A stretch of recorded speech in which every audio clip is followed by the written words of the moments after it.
There's one aspect of setting up a rifle that causes heated arguments in the shooting community, and that's whether or not scope rings should be lapped prior to scope installation. One camp of people claims only cheap scope rings need to be lapped. I buy high quality rings, so lapping is never required. The other camp of shooters claims all rings, regardless of price, will have small imperfections, and scope bases and rifle receivers are just never perfect, so you should always lap rings.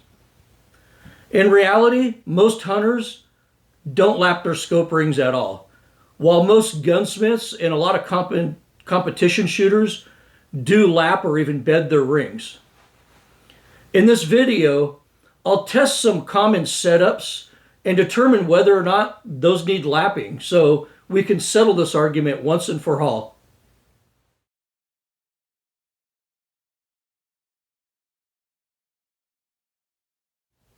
To achieve optimal accuracy and precision, a scope cannot move in the rings. Scope tubes are usually made out of thin aluminum, so there's a limit to how much clamping force they can take. Since the clamping force we use on a scope tube is minimal, we need to be sure that the surface area contact between the rings and the scope tube is maximized. Scope rings will often have minor imperfections that can cause high or low spots on the mounting surface. Scope bases or even rifle receivers can also cause misalignment issues. Any misalignment or imperfections in the system can put stress on the scope itself, causing parallax issues, zero retention issues, and even a wandering zero issue. Scopes really need a stress-free installation to ensure optimum performance. Often, the only way to get a stress-free installation is to properly lap the rings.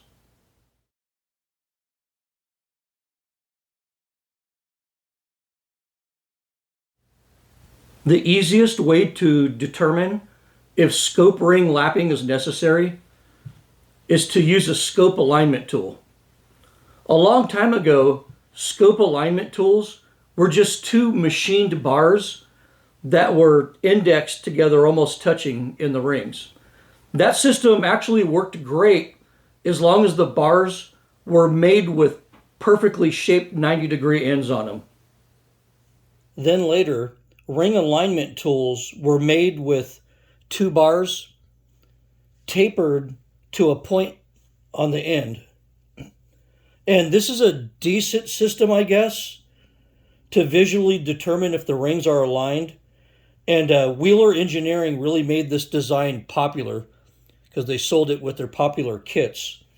Unfortunately, over the last decade, the quality of these tools has declined, and many of these alignment tools have concentricity issues on the cone or just poorly machined cones. Weaver and Brownells also make tools similar to this. The problem is that the pointed ends on these types of alignment tools, even if they're machined correctly, they can give you a false positive.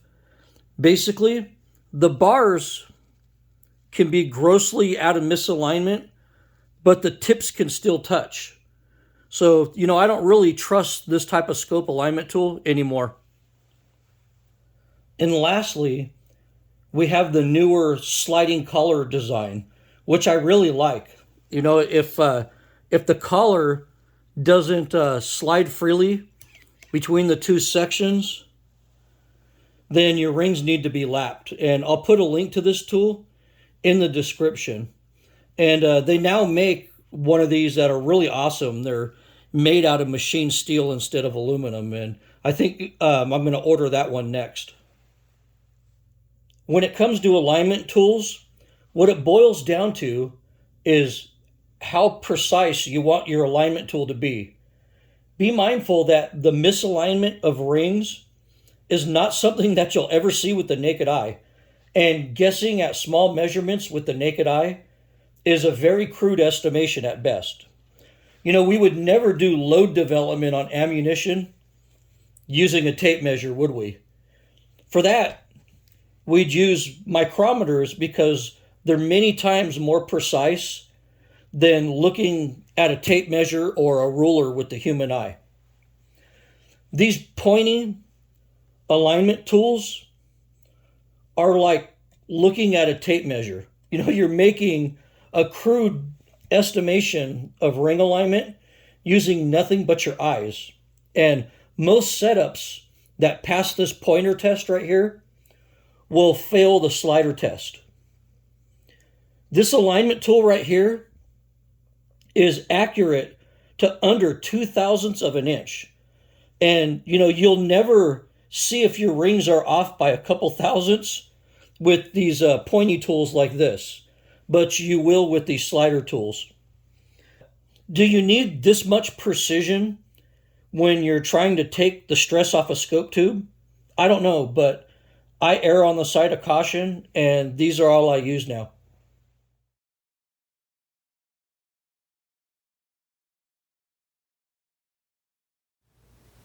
Remember in the prologue of this video where I stated that there were two camps of people when it comes to lapping rings.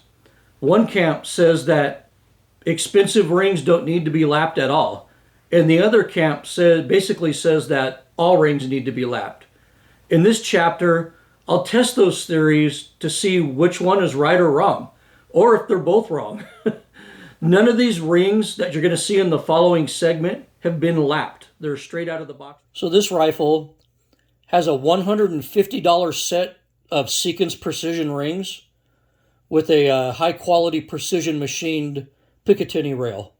And between these rings and this base, this is probably about a $260 setup right here. And as you can see, it's a no-go. It does not align. So either these rings need to be lapped, or there's a problem with the base or the way the base is mounted or the top of the receiver that needs to be rectified here. But if I were to just slap a scope in here, this would deform the scope tube. So this is a $425 spur mount mounted on this AR-10 that I built. And you could see, perfect. Just no resistance at all. Goes perfectly right across. So for $425, you are getting a mount that you probably don't have to lap. And once again, Stiller action, pinned on steel rail. And these are worn Maxima steel rings. And, you know, these are kind of a budget quality ring here. And you can see this, there's a little bit of resistance in there, but you can slide it over back and forth. So I guess I'd also call that a pass. If I really didn't want to lap rings, I wouldn't lap these. Standard rings with a Badger Ordnance base right here. And these rings are, I believe, $175 and the rail close to that. So this setup right here is close to $350 just for the rings and base. And this base was bedded onto this action. So, uh-oh. So even though I have these really high dollar rings and bases, and this base is even properly bedded to the action, I would have to lap these rings. And these are Tally lightweight rings, which are coveted by most hunters as being extremely precise and never needing lapping. And let's check this out. Yep, sorry to tell you this, guys, but every set of Tally lightweight rings I've ever had in my life, and I've used a lot of them, I've had to lap. And it looks like these are no different. And this rifle right here is one of my favorites. It's a custom FN Mauser action. And these are really expensive Night Force rings on steel two-piece Picatinny bases. And as you can see,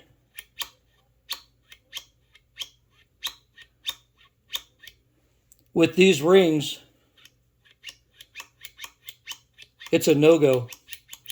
And this is a custom Stiller action with a pinned-on steel rail on older Burris rings.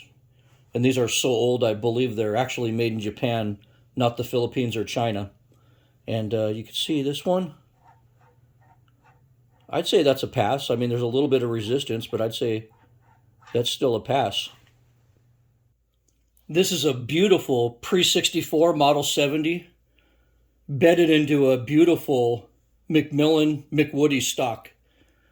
The rings on this are the Warren Mountain Tech rings, which are basically their premium ring line. And you can see these need to be lapped.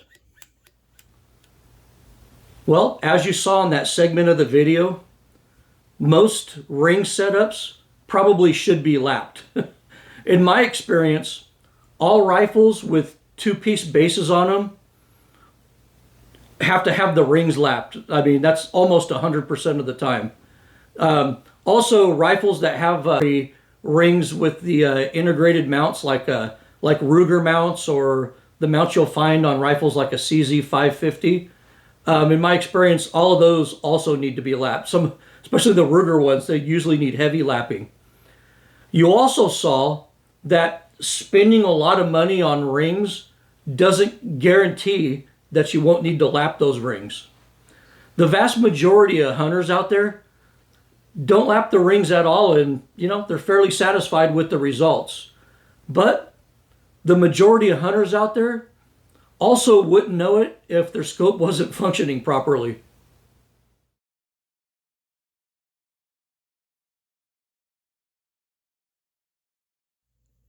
If your scope alignment tool doesn't line up with your rings mounted on the rifle, you need to know if the problem is your rings or something else.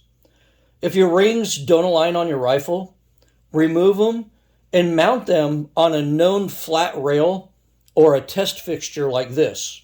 So you always want to retest the rings on a perfectly flat rail before you decide whether or not you're going to lap them. As you can see here, these Warren Mountain Tech rings that failed the alignment test while they were on the rifle passed the alignment test on the test jig. I wouldn't say it's perfect. There's a little bit of resistance in there, but they pass in my opinion. So these rings are actually pretty damn good, and the problem was really with the scope base itself or the rifle receiver. And I can usually fix this problem with either a different base or by bedding the base to take any distortion out of it. I actually did a short video on bedding scope bases that I'll post pretty soon. Often though, you might have to lap these anyways, and your rings will then become specific to that one particular rifle at that point.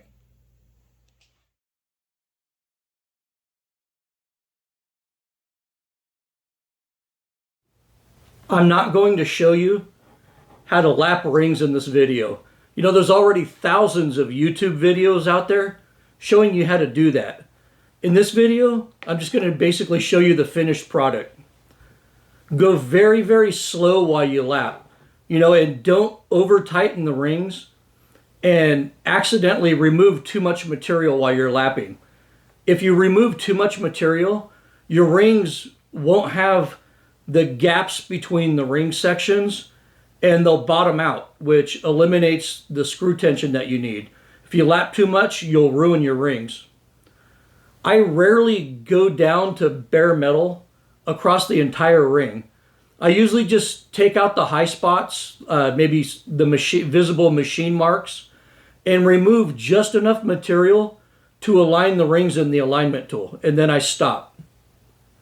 After cleaning, I clean out all the polishing compound and everything. But after I clean, I coat the bare spots with something. Depending on if the rings are aluminum or steel, I might blue them or use some cold anodizing on them. But some people out there just use a Sharpie to mark the bare spots. And lastly, I always put marks on the front and rear of the rings, so in the future, I can always index and orient the rings as a matched set.